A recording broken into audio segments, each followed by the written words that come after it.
So here again, we have another case where there's kind of several different pieces moving. It's a different mechanism, but it's the same idea.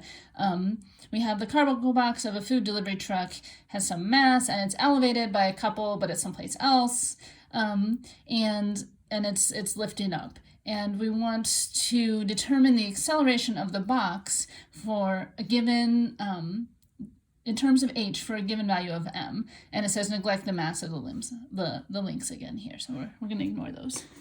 Now, let's see. Again, we're going to use our same equation. I already excluded the force terms because there's no forces, and again, I wanted to just point out that here the rotation of this catering thing there's no rotation happening to the important structure with mass. So we don't have to worry about it. That goes to 0. We're going to have just mg dh plus ma ds.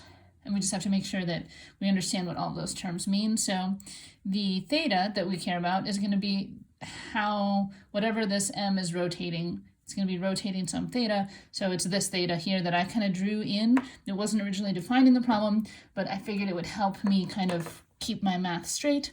And then the dh is going to be the change in height here, which is going to be the same as the change in height here. So I kind of drew it, here we go, I kind of drew it here, so this is going to be some change in height, h.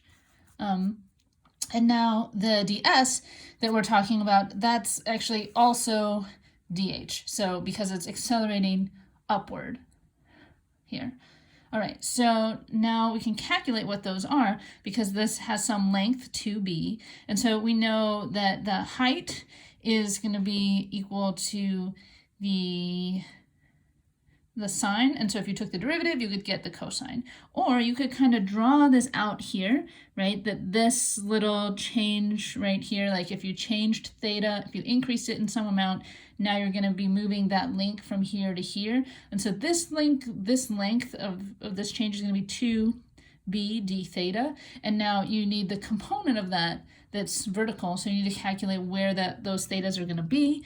And so if you do that, then you can calculate that, okay, there'll be a theta here, then there'll be a the 90 minus theta here, and then another theta here, so you can calculate that this is going to be, this dh term is going to be the cosine of this. See how, like, this is dh right here, and it's a component of this vector right here. So this could be some little vector associated with d theta, but the only part we care about is the part that's going up and down because it's not going to be accelerating sideways. All right, and so now we can substitute in here everything in terms of d theta. And then we have the moment minus mg 2b cosine theta is going to equal ma 2b cosine theta.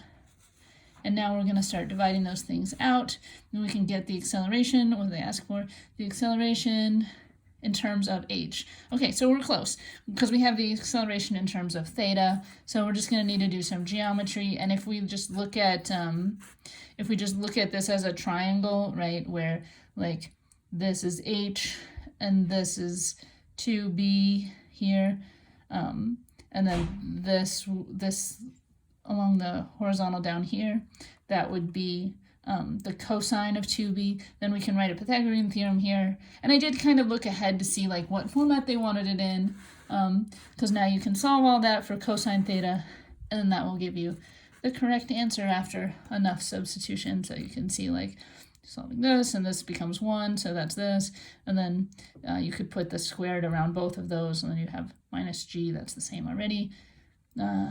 Yeah, and this looks good. This is how we found the acceleration here. And now that's the acceleration at some instant that you start putting the moment on. But then if you keep the moment constant at some other instant, where maybe now the height is different, you'll get a different a.